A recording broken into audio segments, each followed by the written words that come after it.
Good morning everyone, welcome back to my channel. तो आज अभी का सुबह का काम हमारा सफाई से शुरू हुआ है। और हम जब सुबह उठे थे तो हमारा गर्म पानी हो गया था और चाय वगैरह हो गया था। और मैं यहाँ बेड ठीक करने लगी थी। और आज से बच्चों का स्कूल शुरू हुआ है, पर आज मैं इनको भेजी नहीं हूँ क्योंकि अभी स्टार्टिंग में कुछ पढ़ाई वगैरह होता नहीं है। और कल संक्रांति होगा ना, 15 जनवरी को संक्रांति है। अब तो 14 जनवरी हम भूल ही गए हैं। पहले तो 14 जनवरी को संक्रांति होता था, अभी 15 जनवरी हो गया है। तो हमारे साइड में 15 जनवरी को ही होगा। तो हो सकता है 15 जनवरी को भी स्कूल इनका बंद होगा। तो 16 जनवरी से इनका जो एग्ज़ाम बीच में छूट गया था ना बच्चों का, तो वो शुरू होने वाला है। तो इनको हम भेजेंगे, 16 तारीख से ही भेजेंगे। आज तो कोई पढ़ाई होगी नहीं, होगी तो हल्की फुल्की कुछ भी ऐसा होगा। पर और कल संक्रांति है तो कल तो छुट्टी हो जाएगा इनके स्कूल में। और बस यही साफ़ सफाई का काम चल रहा है सुबह का, और झाड़ू पोछा यही होगा। और तो हम आज के दिन ना थोड़ा बहुत तिल वगैरह खा लेते हैं, क्योंकि 2 दिन ऐसे संक्रांति कहीं ना कहीं हो ही जाता है। अगर कहीं हो रहा है तो उसको लेके भी हम लोग मन में बस ये रहता है कि हाँ, भगवान जी को थोड़ा बहुत तिल के लड्डू चढ़ा देना है और उसके बाद थोड़ा बहुत तिल हम लोग भी खा लेंगे। तो आज तो मेरे हस्बैंड गए हैं दुकान, तो उनका ये था, दोस्तों के साथ उनका प्लान है वही दही चूड़ा खाने का। तो आज ये घर में खाना नहीं खाएंगे, ये दही चूड़ा खा के आएंगे। तो इनका प्लान ये था। और उसके बाद फिर हमने ना बहुत सारा सफाई वगैरह किया। तो जो काम चला था हमारा टाइल्स का, उसके बाद से कुछ काम जैसे पर्दे वगैरह नहीं धुले थे, तो मैंने सिर्फ पर्दे निकाल दिए थे। आज मैं धुलाई नहीं की हूँ, और मशीन में मैं पर्दे धुलाई नहीं करती हूँ, पता है वो उससे ना ख़राब हो जाता है। तो मैं उसको हाथ से ही धुलाई करूँगी। तो अभी मैं आज मैंने ना उसको बस ऐसे ही निकाल करके पर्दे वगैरह रख दिए हैं। कल मैं उनको सुबह से धुलाई में काम में लगा दूँगी। और अभी कुछ मशीन में भी कपड़े पड़े थे, तो आज मैं पहले उनका धुलाई करूँगी और धूप में डालूँगी। अब तो धूप भी अच्छा निकल रहा है, पर हाँ, साथ में हवा भी बहुत ज़्यादा चल रहा है। तो पर्दे कल मैं धोऊँगी और उसके बाद फिर बिस्तर वगैरह ठीक करने के बाद झाड़ू लगाऊंगी। झाड़ू लगाने के बाद पोछा लगाऊंगी। और ऊपर में हस्बैंड छत धुलाई कर रहे हैं। जैसे वहाँ पर काम वगैरह चला था, तो सीमेंट वगैरह है ना, तो उसको धुलाई करना था छत पर, तो वो छत पे काम लगा के रखे हैं। और बस यही है सुबह का हमारा काम। तो मॉर्निंग से चाय वगैरह पीने के बाद यही साफ़ सफाई में हम लोग लग जाते हैं। ये नीचे कभी सफाई में लग जाते हैं, कभी छत पर। तो आज काम चल रहा है छत पर का, और गमले वगैरह भी ठीक करने थे। तो पता नहीं, मैंने कहा था कि मेरे पौधे पता नहीं क्यों सूख रहे हैं, शायद ठंडी की वजह से या क्या है, पता नहीं चल रहा है। तो बीच बीच में तो खाद हम डालते ही रहते हैं उसमें, लेकिन फिर भी पता नहीं क्यों ऐसे सूखने लग रहे हैं। तो बस जी यही चल रहा है।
और यहाँ हस्बैंड कर रहे हैं पूजा, उनका नहाना धोना हो गया था तो वो पूजा वगैरह कर रहे हैं। और उसके बाद फिर थोड़ा बहुत काम करके मैं भी नहाने चली जाऊँगी।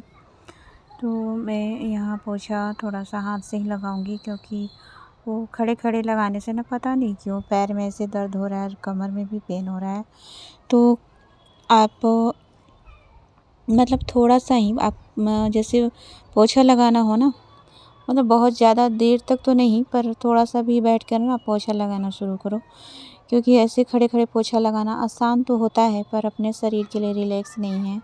मुझे तो बिल्कुल भी नहीं लग रहा है खड़े पोछा लगा के मुझे इतना पेन हो रहा है पैर में, कमर में, मतलब हमारा हर एक काम जो है ना खड़े होकर ही हो रहा है। जैसे खाना भी बना रहे हो आप खड़े होकर ही बना रहे हो, झाड़ू लगा रहे हो तो खड़े होकर ही लगा रहे हो, बैठकर नहीं लगा रहे हो। पहले बैठकर हम लोग लगाते थे, अभी खड़ा होने से ना ये बहुत दिक्कत हो गई है कि मतलब जांघ वगैरह एक दूसरे में चिपक नहीं रहे हैं, मतलब बैठने के टाइम बहुत दिक्कत हो रहा है। तो अभी क्या है ना, थोड़ा बहुत ही, लेकिन पोछा आप ना 1 या 2 रूम का आप बैठकर ही लगाया करो। तो मैंने आज से ही शुरू किया है कि मैं आज से बैठकर ही 1 या 2 रूम में पोछा लगाऊंगी। और नीचे वाले जो एरिया है ना, थोड़ा ग्राउंड बड़ा है तो मैं उसको वाइपर से कर दूंगी, पर मैं थोड़ा बहुत बैठने का कोशिश कर रही हूँ, क्योंकि पहले ना गांव में चूल्हा वगैरह रहता था तो हम बैठकर ही खाना बनाते थे। अभी भी हमारे यहाँ है ससुराल में, तो बैठकर ही खाना बनता है। और तो वही ठीक है कि आप ना बैठ कर के पोछा लगाओ तो ज़्यादा अच्छा होगा। तो आप ज़्यादा नहीं, कम से कम 1 या 2 रूम में बैठ कर ही पोछा लगाया करो, उससे आदत भी बनी रहेगी और पैर और कमर में दर्द नहीं होगा। तो ज़्यादा टाइम खड़ा होने से भी ना ऐसे हो रहा है कि पैर और कमर में दर्द हो रहा है, तो मेरे साथ तो ऐसे ही हो रहा है। और बस मैंने यही सोचा है कि मैं बैठकर ही पोछा लगा के देखती हूँ। और उसके बाद तो फिर कपड़े वगैरह फ़ोल्ड करने थे, बहुत सारे कपड़े हो गए थे तो मैं उनको भी फ़ोल्ड कर लूँगी।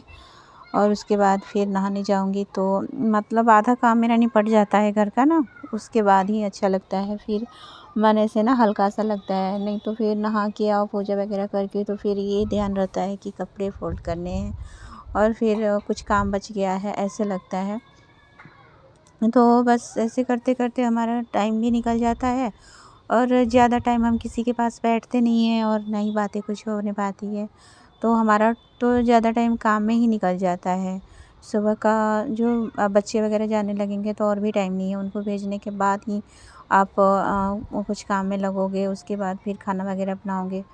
तो ऐसे पूरा दिन हमारा निकल जाता है। उसके बाद फिर जो वीडियो बनी उसका एडिटिंग वगैरह करते और सेंड करते वगैरह टाइम हमारा लग जाता है। तो बस पूरा दिन हमारा ऐसे ही निकल जाता है और पता भी नहीं चलता है। पर अच्छा है ना, आप अपना दिमाग बिजी रखते हैं, फालतू कामों में दिमाग नहीं लग रहा है आपका। और आप ज़्यादा अकेले रहोगे फिर आप सोचना शुरू करोगे, दिमाग ख़राब होगा। उससे अच्छा है कि आप काम में लगे रहो। तो मेरा तो यही होता है, मैं खाली टाइम में भी कुछ ना कुछ मैं करती रहती हूँ और इसलिए मेरे दिमाग में उल्टा पुल्टा चीज़ नहीं आता है। तो आप ना जैसे लोगों के साथ बैठना शुरू हो गए ना, ऐसा दिमाग भी आपका चलने लगेगा। तो मेरा तो ज़्यादातर नेगेटिव लोगों के साथ कम ही लगाव है। मैं ज़्यादा अपने काम से मतलब रखती हूँ। और कोई मिल गया रास्ते में तो चलो आज बातचीत थोड़ा बहुत हो गया, नहीं तो फिर नहीं, मुझे किसी के यहाँ आना जाना कुछ भी नहीं है। बस हम ऐसे ही हमारा घर में ही ज़्यादा टाइम निकल जाता है।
तो बस उसके बाद मैं ऊपर छत पर आ गई थी यहाँ चाय लेकर के।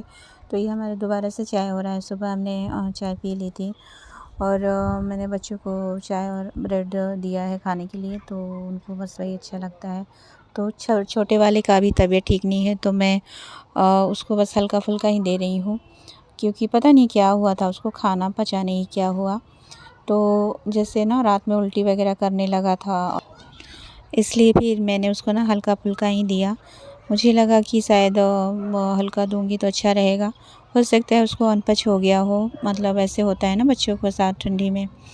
तो हम तो अभी एक ही बेड पर सो रहे हैं, जैसे इसके पापा हो गए, ये बच्चे वग़ैरह गर्मी में होता है हम अलग-अलग सो जाते थे।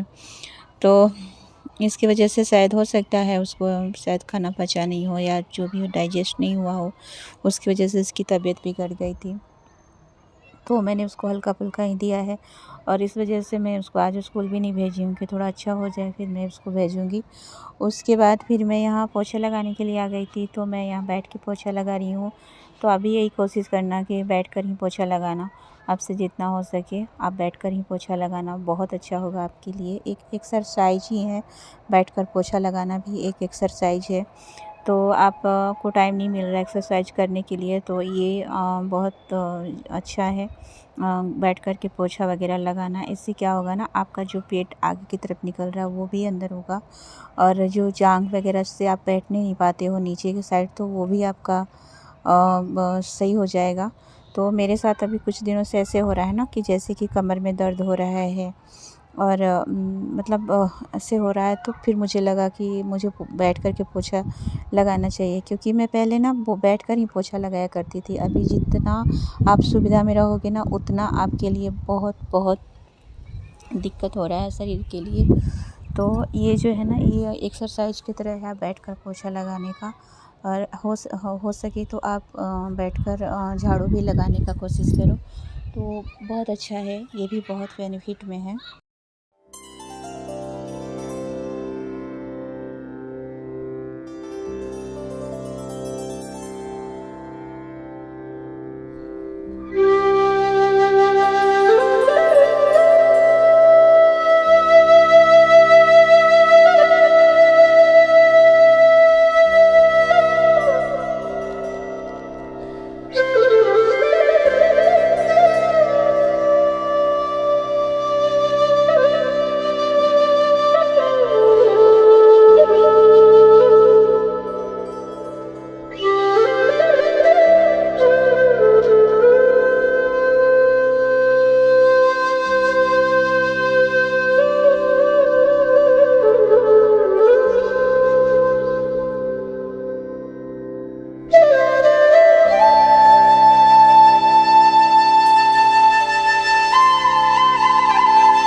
और फिर यहाँ पर मैं रेलिंग पर आ गई थी पोछा वगैरह लगाने के लिए। कभी कभी ना धूल वगैरह उड़ते हैं, झाड़ू वगैरह लगाओ तो आपका रेलिंग पर भी कुछ धूल जम जाता है, तो इसकी वजह से ना मुझे थोड़ा सा कपड़े वगैरह भिगा कर मैं यहाँ भी पोंछ देती हूँ। तो आधा तो मैंने ये कर दिया कि हमारे जो कपड़े रेलिंग पर डलते थे ना, वो मैंने ऊपर की साइड कर दिया, छत पर कर दिया है। इन्होंने एक डंडा सा लगा दिया था और उसमें ही हमने रस्सी बांध दिया है। तो अभी कपड़े मैं रेलिंग पर नहीं डालूँगी, अब से मैं थोड़ा रेलिंग पर कम कर दी हूँ, अच्छा भी नहीं लगता है। पर अभी कपड़े सूखने का ना जगह भी हमारा बन गया, ऊपर छत पर मैं डालती हूँ तो अच्छा है ना, वो भी आपके लिए अच्छा है। उसके बाद फिर ये रेडी हो गए थे जाने के लिए दुकान पर, तो इन्होंने कुछ खाया नहीं है, बस एक चाय और ब्रेड था। बोले हम लोग वहाँ पर चूड़ा दही चूड़ा का प्रोग्राम कर रखे हैं। उसके बाद फिर मुझे लगा कि चलो हम लोग अपना कुछ भी बना के खा लेंगे, रोटी वगैरह। तो आज शायद एकादशी पड़ रहा है, तो एकादशी को शायद चावल नहीं खाते हैं, तो रोटी ही बनाऊंगी। तो कुछ सब्ज़ी बचा हुआ है और मैंने दाल बैठा दिया है। दाल में 1-2 आलू डाल करके रखी हूँ, वो चोखा हो जाएगा, दाल चावल रोटी और चोखा हो जाएगा। तो आज सिंपल सा खाना यही है। उसके बाद रात में भी देखूँगी क्या करना है, तो शायद रात में भी मैं रोटी ही बनाऊँगी, क्योंकि जब आज चावल नहीं बनता है तो नहीं बनाना है मुझे चावल। तो देखो, याद रहता है तभी ये सब होने लगता है। अब जितना मतलब आपको कोई बता रहा है, चाहे आपको कहीं से भी नॉलेज मिल रहा है तो अच्छा है। मुझे भी कहीं ना कहीं से नॉलेज मिल जाता है, तो बस मैं वही करती हूँ। और हाँ, मैं ज़्यादातर अपना दिमाग का सुनती हूँ, मैं दूसरे तीसरे का नहीं सुनती हूँ। पता नहीं, मेरे अंदर ये भावना है कि मैं किसी दूसरे तीसरे का बात बहुत कम सुनती हूँ और अपना बात में लेके बहुत ज़्यादा चलती हूँ, क्योंकि मुझे पता नहीं क्यों अपनी बातें और अपना जो भी है वो ज़्यादा अच्छा लगता है। सोच जो है मेरा यही है। तो ऐसा है नहीं कि हमें पूजा पाठ करने का तरीका नहीं मालूम है, बहुत कुछ आइडिया है। ऐसा नहीं है कि हमें कुछ नहीं आता, बहुत कुछ आता है। तो और धीरे धीरे लोगों से भी हम सीखते जाते हैं, कोई कुछ बताता है हमें तो सीखना भी ज़रूरी है। चलो, आगे के लिए हमारा ये भी अच्छा चीज़ है, अगर मुझे कुछ आता है तो मैं किसी और को बता दूँ। तो वैसे मुझे ज़्यादा किसी के पास बैठना नहीं होता है, पर हाँ, जैसे घर से फ़ोन आ गया या कहीं से फ़ोन आ गया तो ऐसे पता चल जाता है कि हाँ, एकादशी को चावल नहीं बनता है। तो सब धीरे धीरे ही पता चलता है ना। तो आप उस चीज़ को, अगर आपको पता चल गया तो आप उस चीज़ को अपनी लाइफ में भी करो, अच्छा है।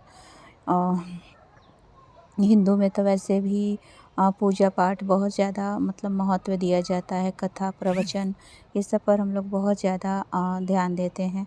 और कहाँ प्रवचन हो रहा है ये भी हम सुनते हैं कि हाँ, यहाँ हो रहा है तो चलो चलते हैं, बस 1 मिनट के लिए ही, 5 मिनट के लिए ही, पर अपना टाइम उसमें हम लगा रहे हैं, तो बहुत अच्छा है, बहुत ही बेनिफिट है अपने लिए।